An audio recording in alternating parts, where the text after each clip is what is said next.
एक एलईडी चलाना हो तो हमें उसे 9 वोल्ट की बैटरी से चलाएंगे। अगर हमें एक फैन चलाना हो तो उसके लिए हमें अधिक रेट ऑफ इंटरेस्ट की इलेक्ट्रिसिटी चाहिए होगी। इसको समझते हुए एक्टिविटी भी हमने किया था जिसमें आप लोगों को चलाया गया था। चलने वाले कौन कौन थे? हमें सर आप भी थे, हैंड रेज कीजिए। आप भी चले थे ना? हाँ, तो हम लोग चल के देखे थे। वो एक बहुत अच्छा हमारे लिए एक मतलब एक अच्छा सीन था जो हमें हमेशा याद रहेगा।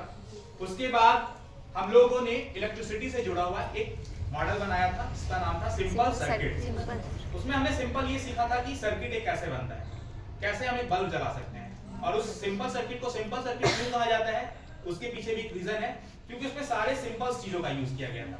एक छोटी सी एलईडी बल्ब, एक छोटा सा बैटरी, एक सेफ्टी पिन, इत्तू सा वायर, है ना, छोटा सा कार्डबोर्ड, सब कुछ छोटा था, तो वो सिंपल था, इसलिए उसको सिंपल सर्किट बोला गया। उसके बाद हमने सीखा गुड एंड बैड कंडक्टर। कोई पूछेगा गुड कंडक्टर किसे कहते हैं? सिंपल क्या बोलना है? जिसके द्वारा करंट का फ्लो एक माध्यम से दूसरे माध्यम में हो जाए, वो क्या है? जिस ऐसा कोई वस्तु जिसके एक माध्यम से दूसरे माध्यम में करंट का फ्लो ना हो, वो क्या है? इसके थ्रू हमने हर एक मटेरियल्स को उसमें टच करके भी देखा था बल्ब जल रहा था या नहीं, ये हमने देखा था। उसके बाद हम लोग आगे बढ़े थे, फिर हमने इलेक्ट्रिसिटी से ही जैसे पहले एक बल्ब जलाना सीखा था, आफ्टर दैट हमने सीरीज एंड पैरेलल सर्किट सीखा था, श्रेणी क्रम परिपथ और समानांतर परिपथ। जैसे हमारे घर में कौन सा कनेक्शन होता है? तो हमारे लिए यूजफुल कौन सा है? समांतर परिपथ। क्यों है? क्योंकि अगर एक बल्ब खराब भी हो जाए तो उसका असर बाकी के बल्ब पर नहीं पड़ता। ठीक है। और श्रेणी क्रम परिपथ सीरीज सर्किट का एग्जांपल मैंने क्या दिया था? कौन सा एक इक्विपमेंट था, इलेक्ट्रिक इक्विपमेंट जो सीरीज को दिखाता है? दीपावली की लाइट की अगर एक बल्ब खराब हो जाती है तो बाकी के कोई भी बल्ब काम नहीं करता। ये हमने बना के देखा था ना, सीरीज सर्किट, पैरेलल सर्किट। कुछ इंपॉर्टेंट पॉइंट्स में ये है कि सीरीज सर्किट में करंट का फ्लो होने का रास्ता कितना होता है? सिर्फ एक। और पैरेलल में क्या होता है? करंट फ्लो का रास्ता एक से अधिक। ठीक है, ये हमने पूरा करके देखा था। ठीक है, उसके बाद हम लोग क्या सीखे थे उस दिन? मैग्नेट पे हम लोग आए। मैग्नेट का खोज कैसे हुआ, स्टोरी के साथ सब कुछ हमने किया था। गांव कौन सा था? चरवाहा कौन था? ठीक है, ये सब था। तो मैग्नेट में हमने मैग्नेट की दो प्रॉपर्टी के बारे में जाना था। पहला अट्रैक्शन, दूसरा रिपल्सन। अट्रैक्शन से रिलेटेड हमने एक मॉडल भी बनाया जिसका नाम था मैग्नेटिक स्पिनिंग पेन। वो मूव क्यों कर रहा था, उसके पीछे क्या साइंस था, वो डांस क्यों कर रहा था पेन?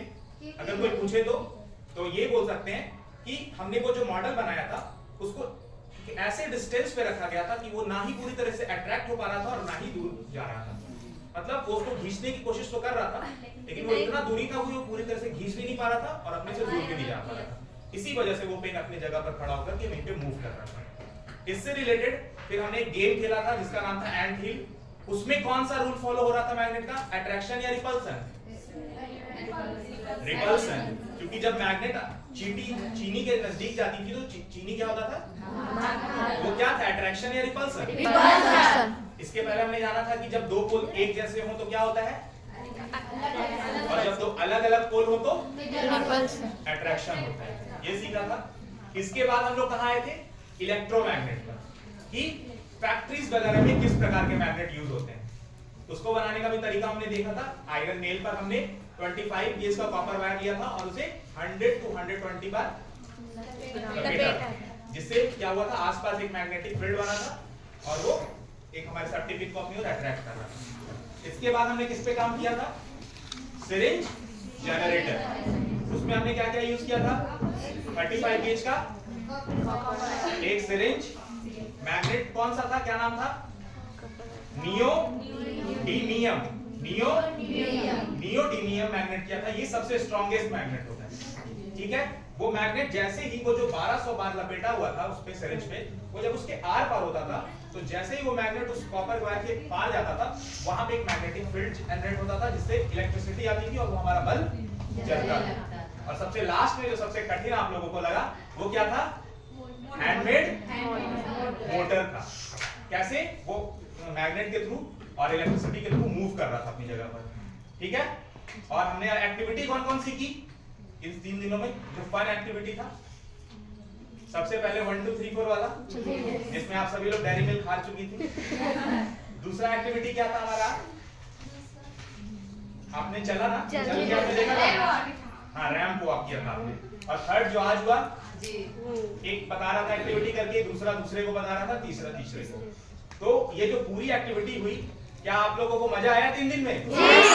क्या आपको लगता है कि अगर इसी तरीके से आप बच्चों को ये चीज सिखाएंगी तो वो प्रॉपर रूप से समझ पाएंगे? तो tan 90 नटखट साइंस लैब के द्वारा जो ये एक्टिविटी की गई, क्या आप इससे संतुष्ट हैं? अगर संतुष्ट हैं तो एक बात थम्स अप कीजिए।